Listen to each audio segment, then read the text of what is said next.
hard. But again, I was still under the influence of the ayahuasca, and I said to the ants, you know what, I'm really sorry. I know we're interfering with your space, because literally we came into a circle, put our yoga mats around the fire, but essentially we're disturbing their nests. You know, that's their homes, and we're stepping all over them. And again, I realized that this level of conversation, somebody would be like, oh my god, you're being ridiculous. Wow, you're worried about the ants, get out of here. But you know what, if you look into it, the ants they're freaking amazing. They have their own civilization. They have their own consciousness. They have their own civilization, and the same can be said about all the plants, animals. Well, the plants, that's a different conversation, and maybe I'm not ready to go there yet, but definitely animals, insects, like they're all so intelligent. And I guess living here in the Riviera Maya and witnessing the beautiful nature that's so close to me, it's made me more aware of that. But yeah, of course the ants were upset, you know, because we're disturbing their nest, and yeah, they had every right to bite my ass, you know. But I was like, oh, please forgive me. I know we're interfering. Please forgive us. But I mean, this is really important work we're doing. I'm really sorry, ants. I felt better in apologizing, but yeah, they had every right to bite my ass, you know. Anyway, guys, there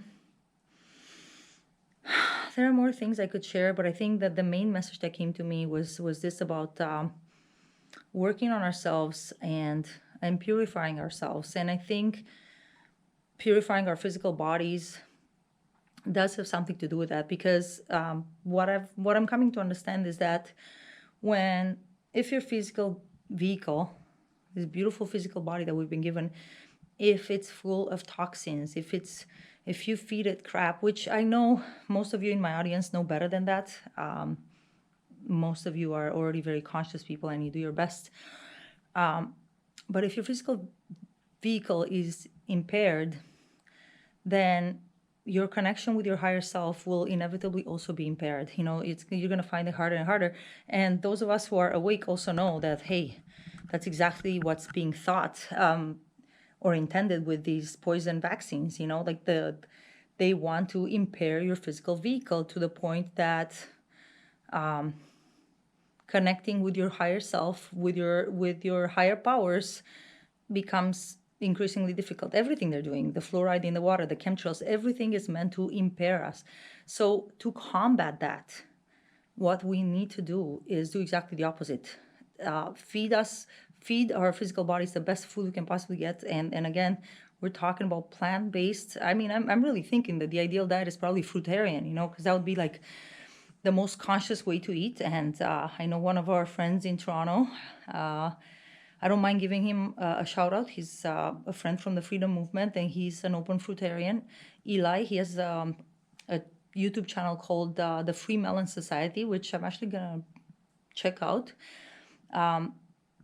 You know, that is probably the most compassionate diet you can be on. And you may question it, but guys, when you start doing fasts that are longer and longer, you realize you don't actually need all this freaking food in your body. You don't need it to survive. And in fact, fasting has been shown to increase longevity, to regenerate your cells. There's a lot of science behind it. Look into it. I've read some of it, but I mean, books have been written about it, well-researched books. I think the obesity code being one of them. That's the one that comes to mind right now.